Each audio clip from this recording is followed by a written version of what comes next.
Bismillahirrahmanirrahim. Sorry, I just got disconnected. I am back on. I'm going to be answering one more question, inshallah, for today, and then I have to run, but hopefully we can do more of these. So the question I got was from a 27-year-old male, and essentially he wrote saying that he's really connected and loving his fiance, and over time they learned, or he learned, that she had some relationships in the past.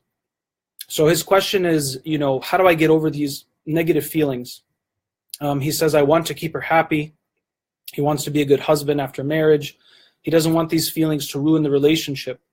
But it's very hard for him to get over these feelings that, his fiance has been with other individuals. Okay. Yes, this is a difficult emotional pool to swim in, let's say. First of all, I just want to say, mashallah, that both of you are at that level of honesty and transparency with each other. I think that's beautiful. May Allah bless you, because many people go into marriages being concealing things that they shouldn't.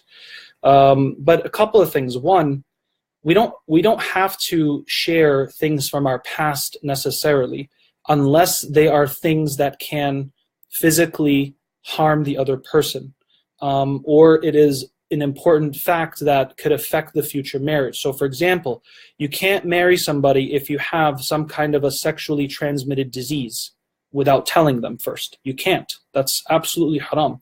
You can't marry somebody if you know that you are infertile, whether you're a male or a female. You can't do that. You can't pretend like, oh, I'll tell them later and then they'll find out.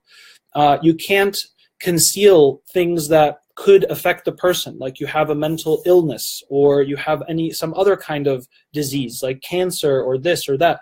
These are things we have to talk about, right? Not necessarily, oh, you should know how many beers I had in the past. That's not necessary. But based on the person's situation, if the person feels that part of their honesty and sincerity, in this case, I'm assuming that the brother is a virgin and has never had relationships, and the sister he's about to marry has had relationships in the past. So this is why it's hard, for him to get over this. And he talks about how his ego keeps getting in the way, and he feels bad about it, but he also kind of projects some of that frustration or jealousy, if you will, onto his fiance. So look, ideally, if you are a virgin and you're marrying somebody who isn't, I'll be honest, that's going to be a difficult thing for you to cope with, right?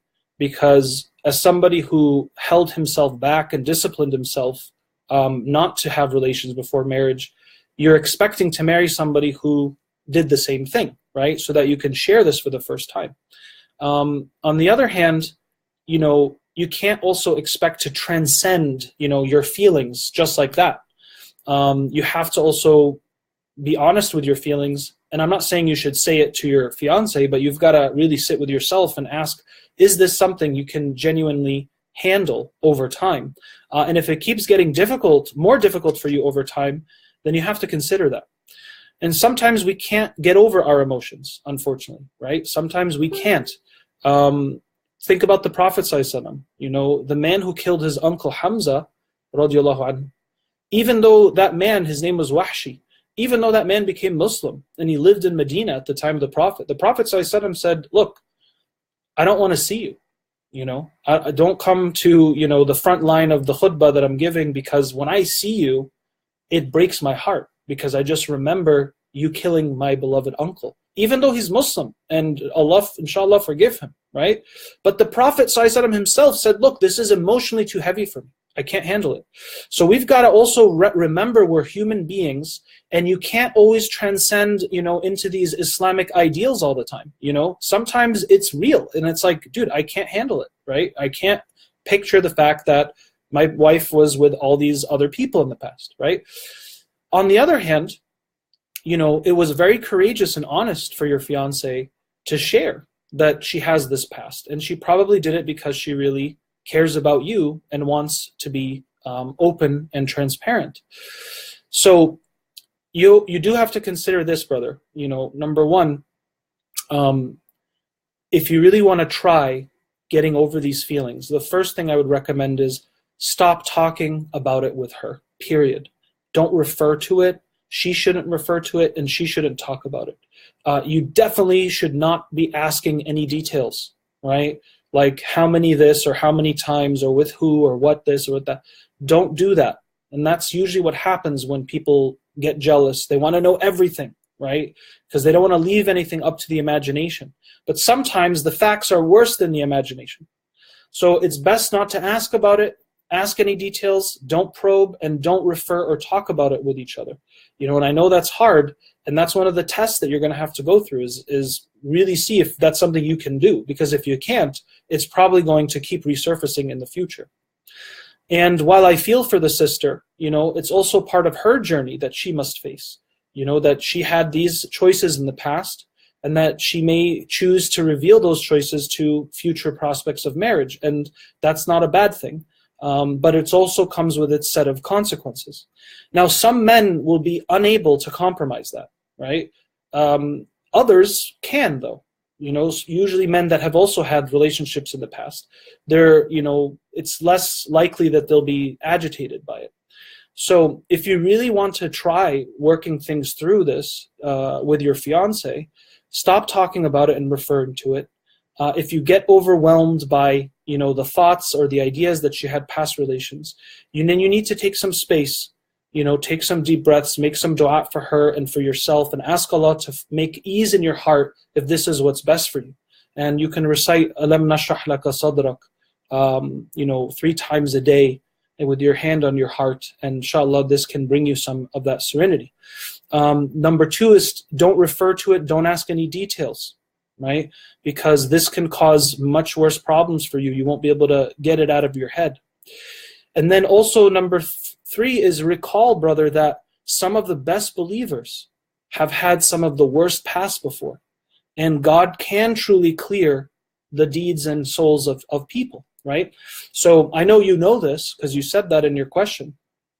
But I knew a case once where a sister had, it was a similar situation where the sister had, you know, different relationships in the past, and it was difficult for the man at first.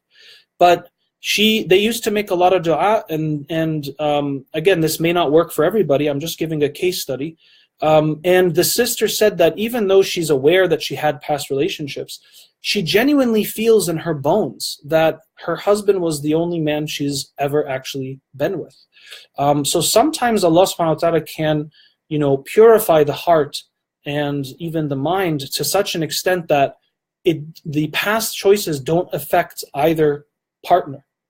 Now, this is a possibility too, right? So, you know, I thought I would share that as a point of optimism and hope. But ultimately, brother, you know, you have to be honest with yourself.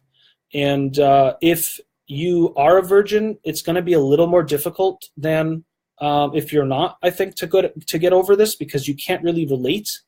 But if you aren't a virgin, then, you know, you also have to be fair, because that would be a double standard. If you've had relations in the past and the fiance has had too, and you're making a big deal about it, right, for her, you ask Allah subhanahu wa ta'ala to forgive both of you in that case, right? And maybe, you know, this is why it would be a good fit, because both of you have made sincere tawbah and you're willing to move forward. And the last thing I'll say, guys, is that remember, as I said, some of the best believers, including the Sahaba themselves, were some of the worst of people before Islam. And Allah subhanahu wa ta'ala transformed them, and they transformed themselves. And this is possible. And we always have to remember that, you know, our feelings come and go, but it's our values that define us. Thank you so much for listening. I hope that was helpful. Forgive me if I was confusing. And inshallah, I will see you at our next live Q&A at About Islam. Thank you again, Sister Catherine, for facilitating out there, and thank you, About Islam, for inviting me. It was an honor. Jazakallah khair. Wassalamu alaikum wa rahmatullahi wa barakatuh.